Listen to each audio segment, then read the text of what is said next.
So, yeah, as I told some of you earlier, usually I have to say welcome in Tartu, and then everyone with an online conference nowadays says what a pity it is that we cannot meet on site. But actually, I told the others, you have to be very happy that you're not in Tartu right now because you never would be in front of your screen. It's a beautiful sunny day with temperatures up to 24, 25 degrees. So let's be very, very happy that we can be in front of our screen. Don't have to think, don't have to feel tempted to go out and have a wonderful stroll in the city of Tartu. We can do that later, maybe next year or so. There will be another possibility, I hope. You may have noticed that this is also an event of the Enlight network. Some of you may have thought, what is that exactly, Enlight? Enlight is one of these new European consortia networks of universities. Tartu belongs to one together with Groningen and Bratislava and others, 9 universities in total. And there is a nice research group already with a tradition in the predecessor of Enlight, a research group on cultural transfer. So this is also an event that belongs to that research group. Well, you know, at the beginning, usually we have to thank all members of, well, that were involved somehow in the preparation of this colloquium. All members of the department, I would say, the Department of Translation Studies, Terje is there as the head, but also people that helped in the administration in taking care of the website and so on and so forth. And then I have to say, well, you probably know, talking about images and national images, Estonia always presents itself as an e-country, and usually that works very, very well. We have good internet connections and so on, but this morning it was a bit unstable. So I don't use the cable connection right now. I'm on the Wi-Fi connection. If it does not work anymore, then Irina can take over, because you see Irina on your screen as well, and you know that she's the co-organizer, so we both are the hosts. So if it disconnects, Irina, please take over, and then it's because of the Wi-Fi connection. I have a small PowerPoint with a couple of slides that I wanted to share. I asked the others to check that, and I hope it works for me as well. So, yes. Translation as transfer of cultural images. There you see the nice Enlight logo as well. We thought about the title here because it's partly already related to a kind of tradition we have built up over the past years in Tartu, I think. And every word is important. Translation, of course, because it's a Department of Translation Studies, but it's also related to transfer. It is, of course, related to cultural and national images as well. It is, I think, inevitably interdisciplinary. And well, when you are in translation studies, then you know that translation studies is one of these disciplines that actually from the beginning, more or less, presented itself as an interdiscipline.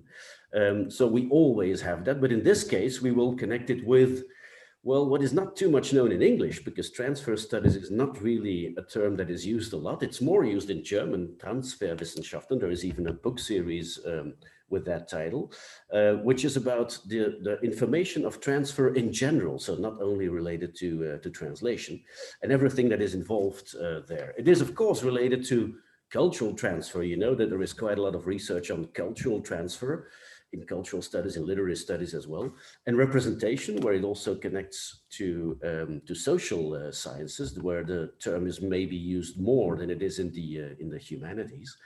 And then, of course, I don't consider it a discipline, but more like, well, an approach, a lens, I have called it in a publication, imagology.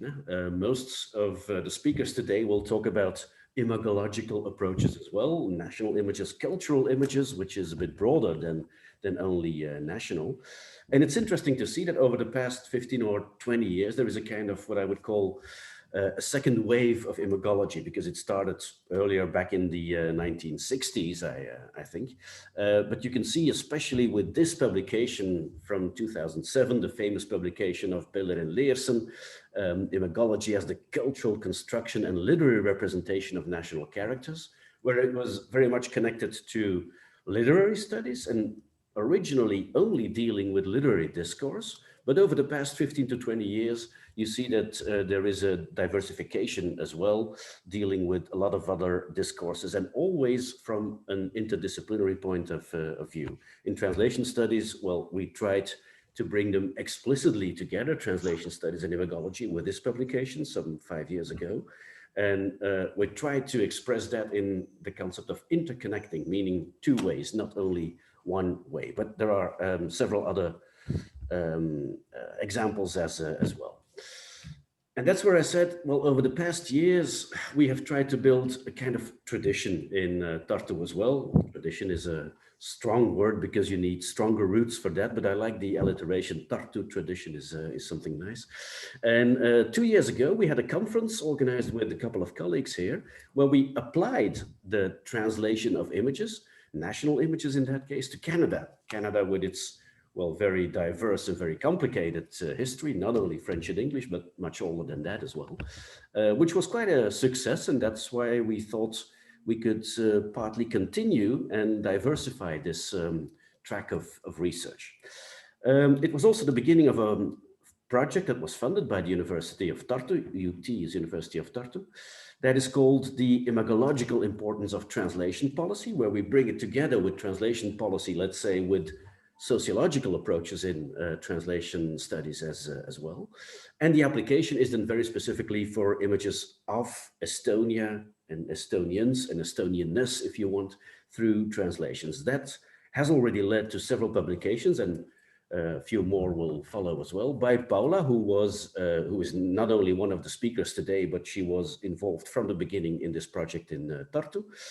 Terje, the head of department, I just mentioned Maria Cristina Mari Valik, who has worked for half a year on a project on that, and myself as well.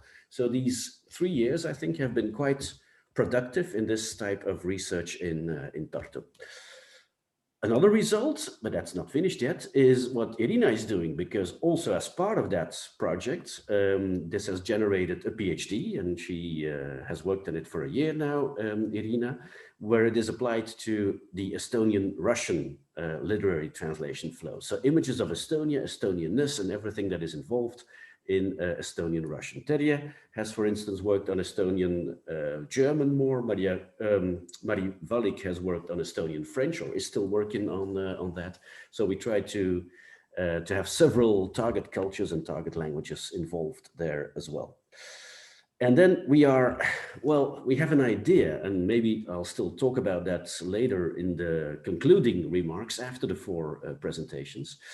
For next year, we plan another real on-site conference that will deal with museum translation, where we also see museum translation and representations of national and cultural images in museums as a kind of an element, a component that is related to what we have done so far. This is very much unlight because it will be done together with the colleagues of the University of Ghent, Anneleen Spies, and myself. We both have a PhD researcher, or we are supervising a PhD researcher working on museum translation, and we thought that would be a good basis for organizing a conference. It's not sure yet, but that's what we have in mind, and you will hear about that soon when it's final.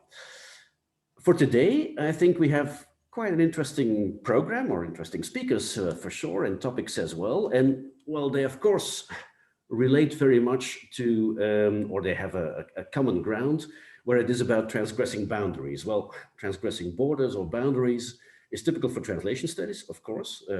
You have the transcultural aspect that is always there. When you transfer these cultural images, it's even more explicitly there, I think. And we will deal with that, or the speakers will deal with that from several points of view. I think in Paola's case, as far as I could read from the abstract, I think there will be mainly a theoretical but also methodological focus. In Anne's case, there will be more a historical focus on the 19th century and Ireland. I'm not going to introduce all the talks today. That will be for the chairs later. Jeanette will talk about migration, which is actually, well, a mainly contemporary point of view, but not only. There will be, I think, also a diachronic or a historical focus. And then Philip, in the end, will apply this to circulation, with also an explicit Tartu component in his talk. So I think everything together will create a nice picture of, well, the topic of this colloquium, translation as transfer of cultural images. That's very briefly at the beginning what I wanted to say about that. So let me stop sharing my PowerPoint, because it's about time to do the real thing, and the real thing that are the four speakers. And it's my pleasure to introduce Paola Gentile as the very first speaker.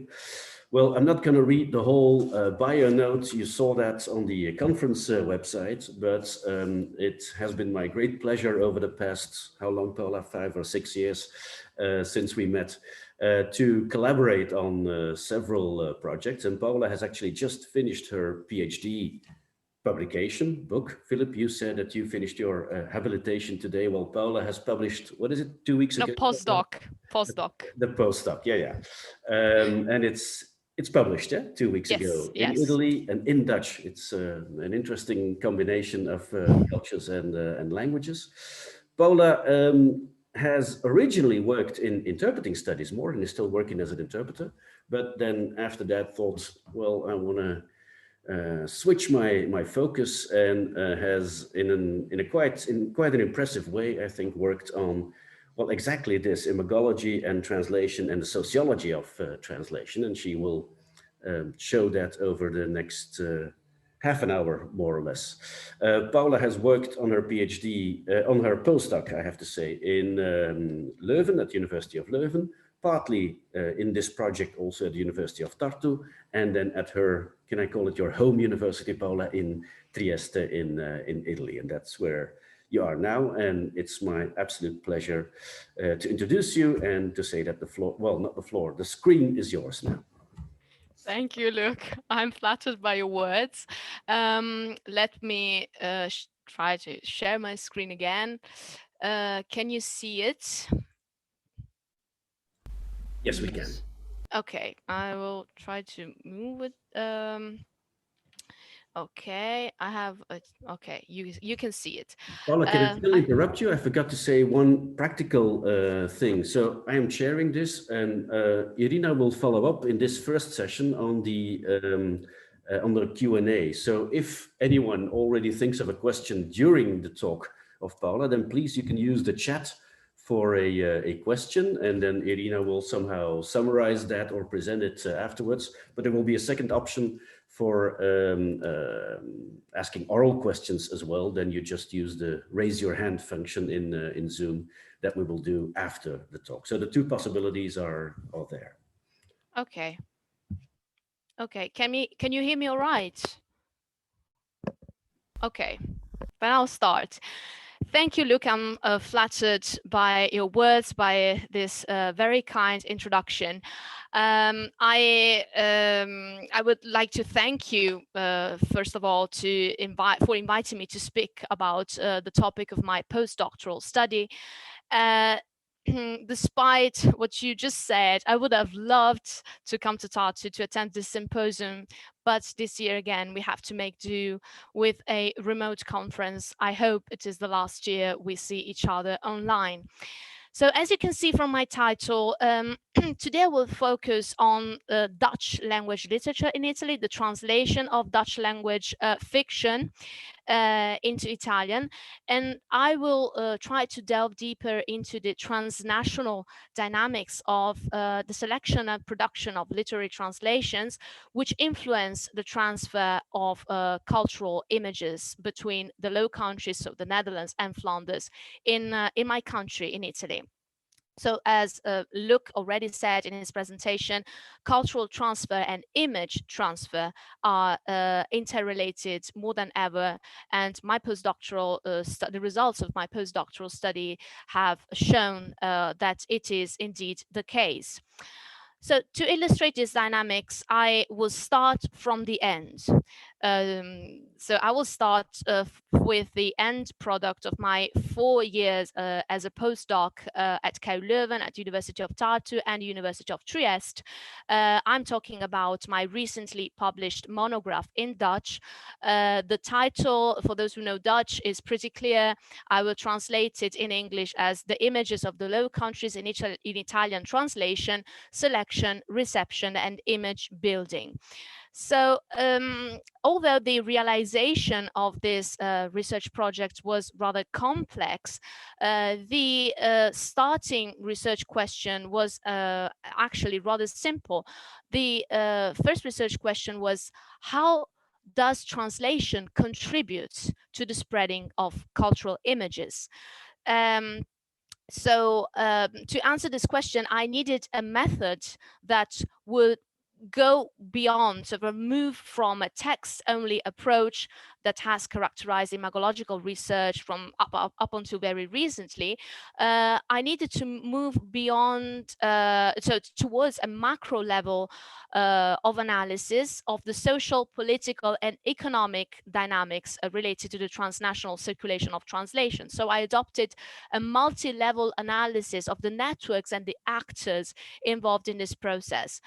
The starting point of my research was that the images we find in the books we read, are not there by chance, but they are the result of a constant process of manipulation, co-construction of meanings, in which several actors at transnational level are involved.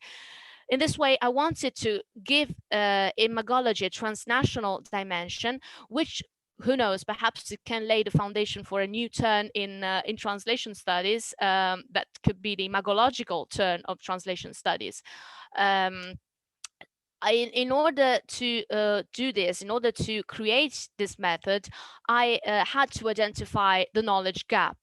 And in the case of my postdoctoral study, I identified two knowledge gaps. The knowledge gaps I pinpointed sit at the intersection between translation studies and the sociology of culture. I will delve deeper into this right now. So it seemed that imagology was the missing link between these two disciplines, so between translation studies and sociology of culture. And I sensed it could bring new insights to both of these disciplines. In which way?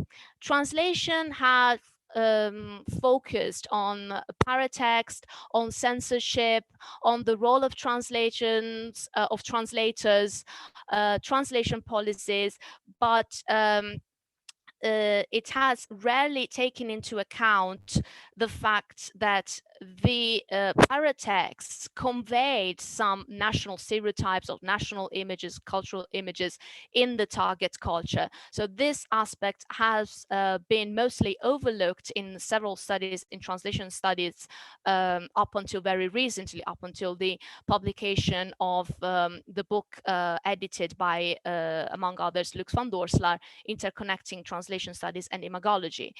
As for the sociology of culture, I think that imagology adds a new dimension to it, because the sociology of culture, so the investigations made by Johan Heilbron and Giselle Zapiro, focus on the cultural policy, the transnational links among the various stakeholders, and last but not least, about the power relations among languages.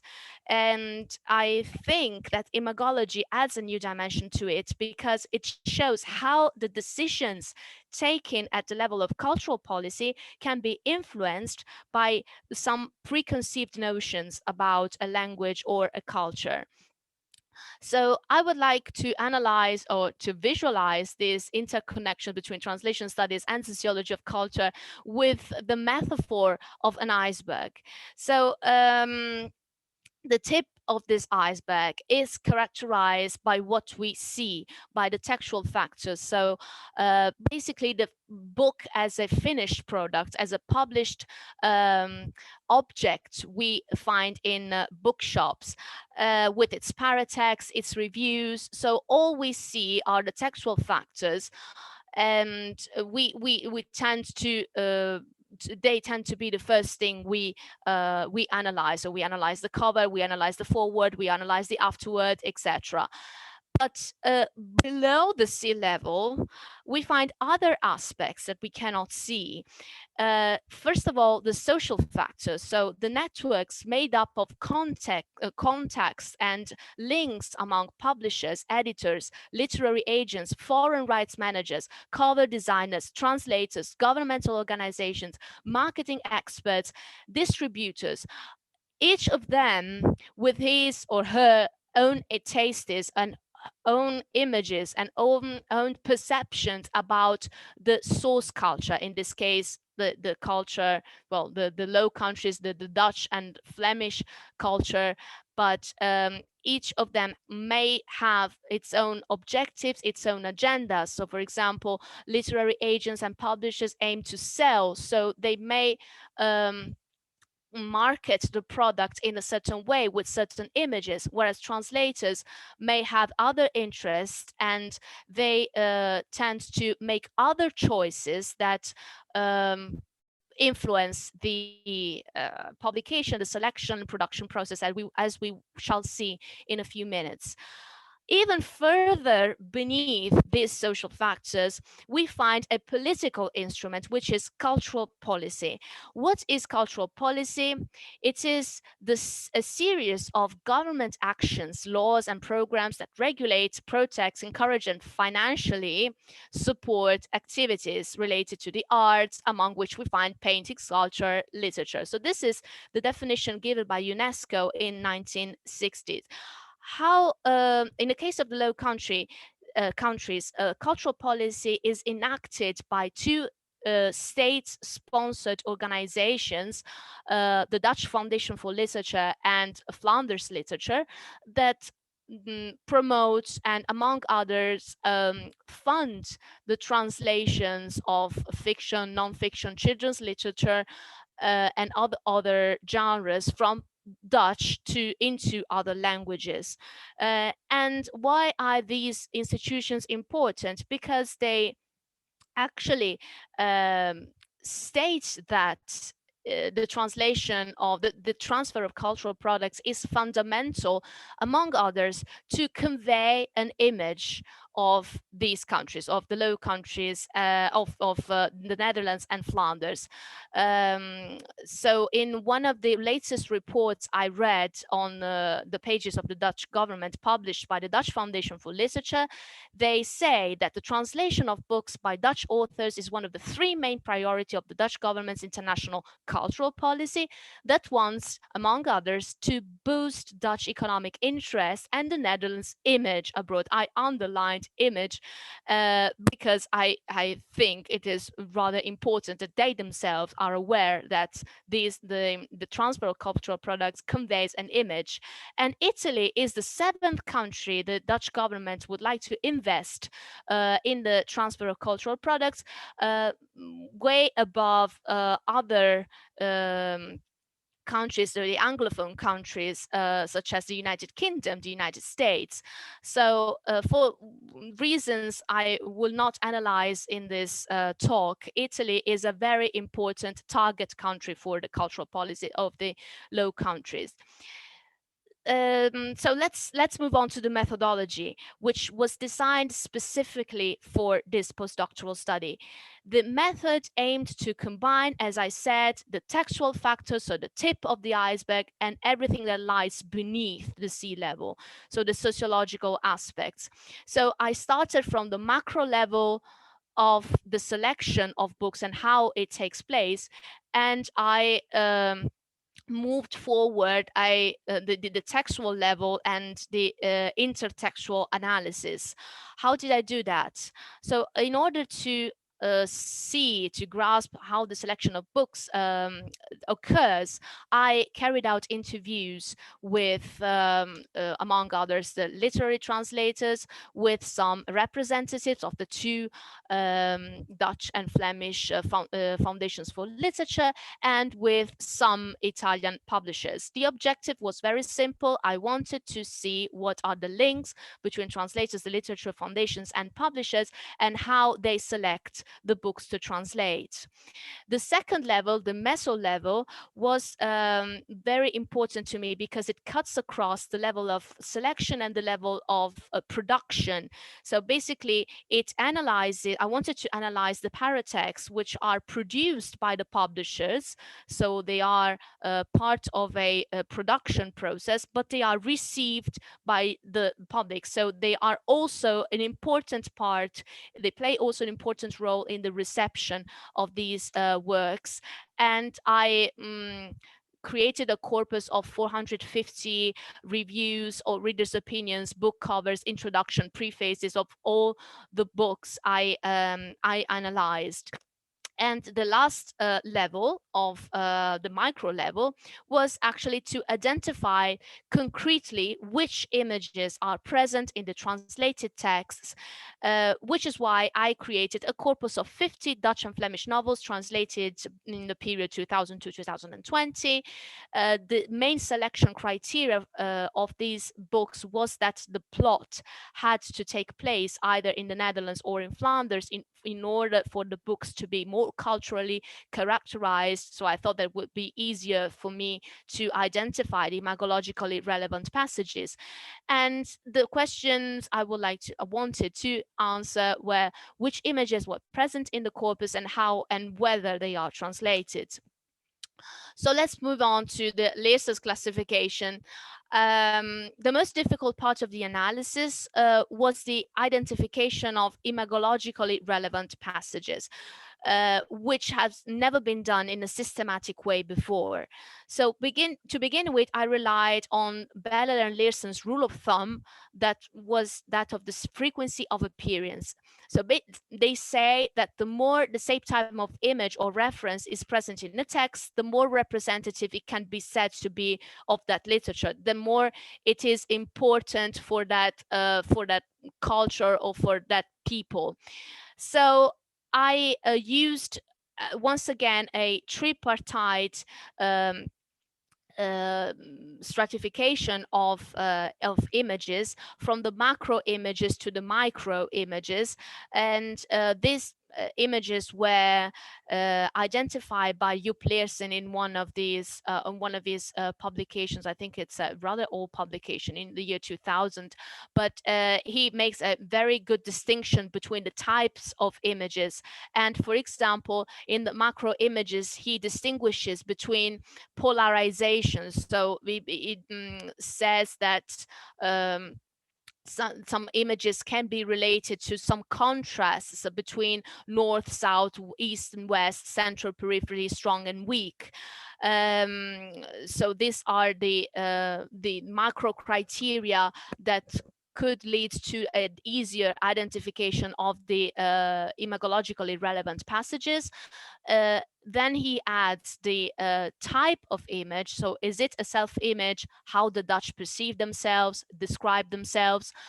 Hetero image, how the Dutch see the Germans, and meta image, how the Dutch in the works of literature think they are seen by others. I added another layer to this classification, that is the topic of the image, which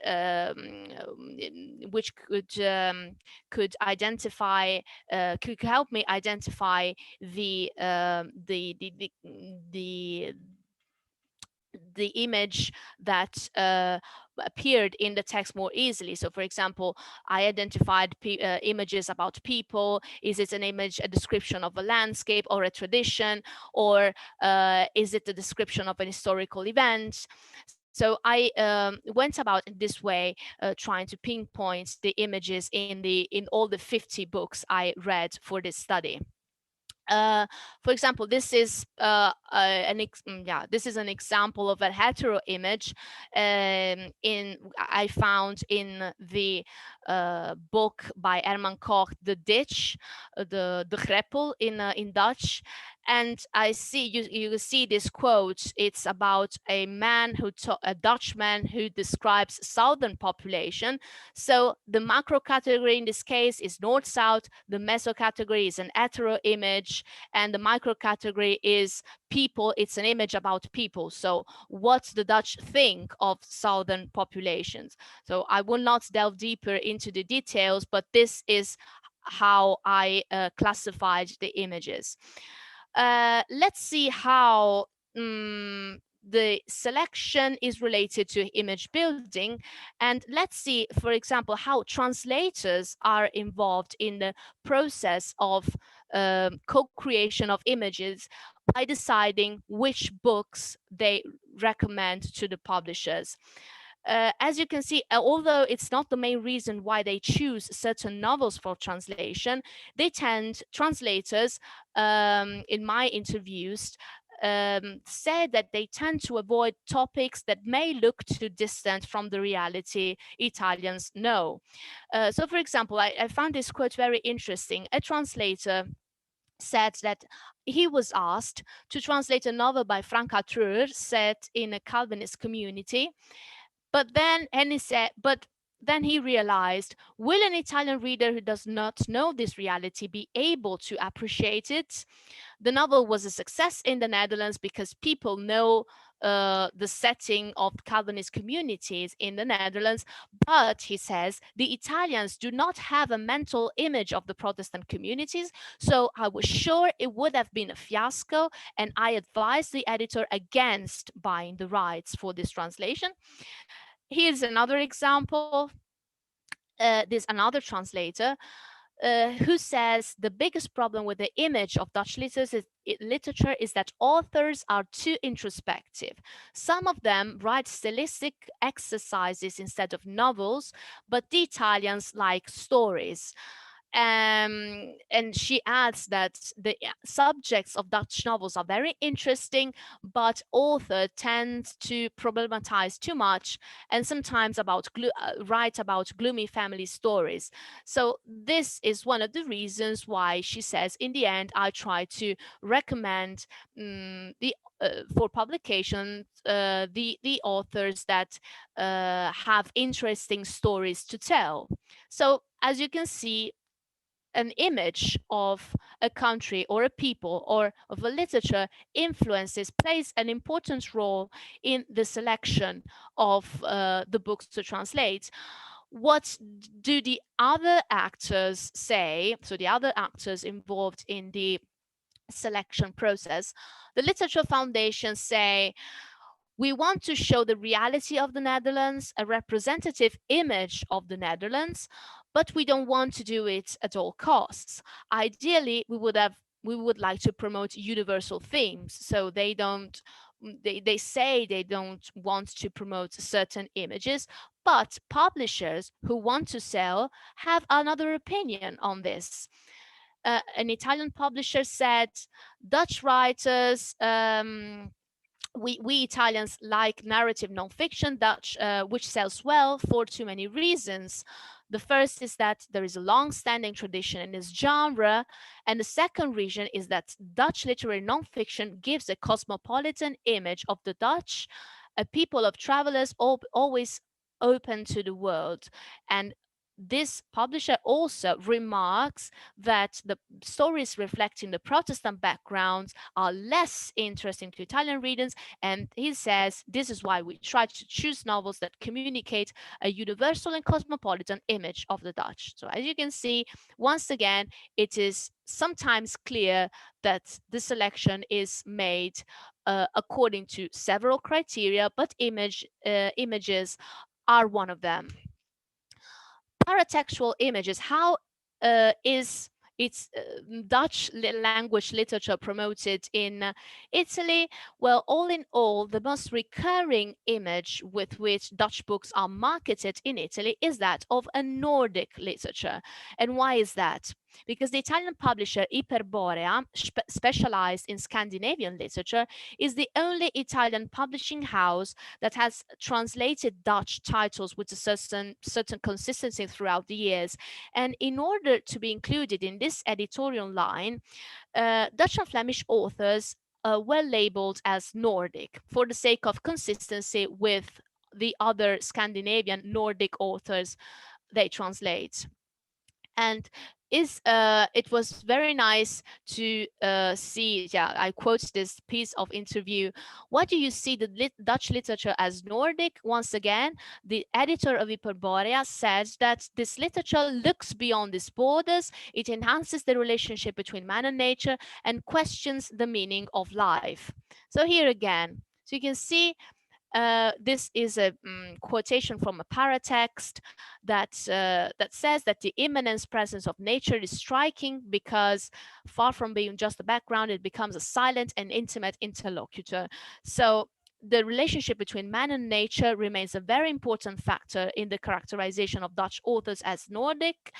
And once again, we see that images are present in marketing and promotion decisions made for books translated from Dutch.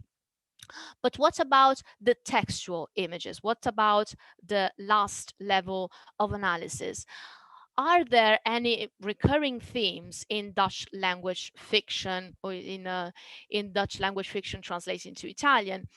Yes, there are. As we can see from the graph, the most recurring themes are immigration, family stories, the two world wars. There is a great deal of book on crime fiction, Amsterdam as the protagonist of several stories, or the background of several stories, colonialism, religion, and Jews. Um, so immigration is perhaps the most translated. The books written by second generation immigrants are very popular in Italy. Kader Abdolah, Hafid Burazza, Abdelkader Ben Ali are rather are authors that in Italy have had a great deal of visibility over the last few years. Then we have family stories, so universal mother and son relationships of brothers and sisters. So the universal themes the literature foundations talk about. The world wars, especially the First World War for the Flemish authors and the Second World War for Dutch authors. Amsterdam is sometimes the protagonist of the stories, as I said. For example, in Het Huis van de Dichter, in Jan Brocken's novel, we see that very nice description of Amsterdam. Colonialism, Congo for the Belgians, and Indonesia for the Dutch, and religion and there are references to religion, especially to Calvinism and to Jewish traditions. These are the main three themes of three books I selected, but actually they are references to religion or to the Bible are scattered towards all the books I have read. And the same applies to references to the Jewish culture. Translator one said, this quote always makes me laugh: "The Second World War can't be missing in a truly Dutch book." And another translator who is specialized in Flemish literature says that Flemish literature is characterized by irony. The authors talk about dramatic events with irony, and the tragicomic is the leitmotif of many Flemish books. So as you can see, the translators also have their own image of what are the main themes, the main recurring themes of Dutch literature, not only because they have translated these books, but also because they read a lot. So they are familiar with the most recurring topics. Two conclusions can be drawn from this study: that images are present in all the stages leading to the publication of Dutch language novels in Italy, and in order to set this trend and to give an transnational dimension to imagology, the same study can be carried out with other language pairs. In this case, we were talking about two peripheral cultures and languages, the Low Countries and Italy, but it can be carried out with more central languages and peripheral languages. So, for example, between German and Estonian, you name it. There is a tendency to adapt the translation choices to the taste of Italian readers, also based on the images that all these stakeholders, all these actors have of the Low Countries and Dutch and Flemish literature. And there are clear images emerging from the paratext analyzed water, the landscape. Dutch novels are marketed in a very clear way by some publishers, not by all publishers, but I wanted to give you the example of Hyperborea because it's a very clear example of marketed images of a literature. We have some food for thought. I spoke at the beginning of this presentation about the imagological turn of translation studies. As I said, yeah, images are present everywhere, and similar studies can be carried out with other language pairs, and they can focus on just one of the three levels I considered. So they can focus more on reception, they can focus more on the selection of the way books are selected. Um, and another important feature I would like to analyze is I would like to analyze in further studies is the importance of cultural mediators and cultural policy for peripheral languages and for the transfer of images.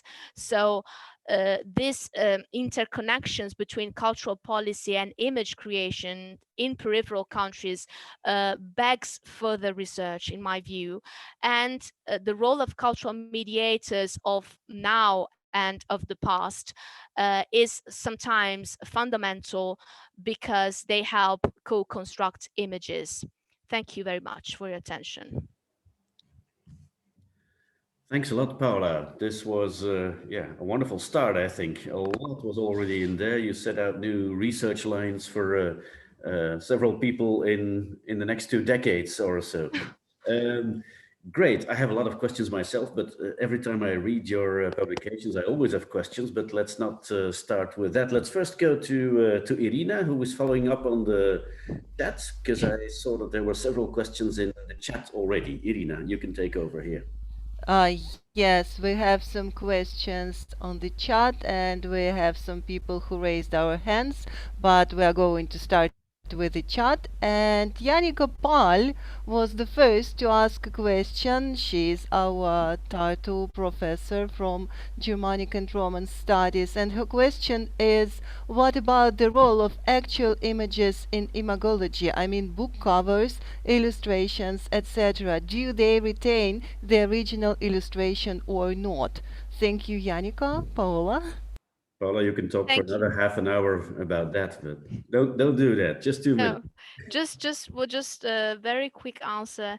Um, it depends. They more often than not, they do not retain the original illustration of the original. They change it for many reasons. I spoke to the editor of Hyperborea, and she said that Dutch covers are sometimes too dark and brutal, and they had to change. Well, the Dutch speaking people will probably know this. That they had to change the cover of Connie Palmer's novel "You Said That" because it was too harsh for the Italian public. So they, for cultural reasons, they sometimes change it.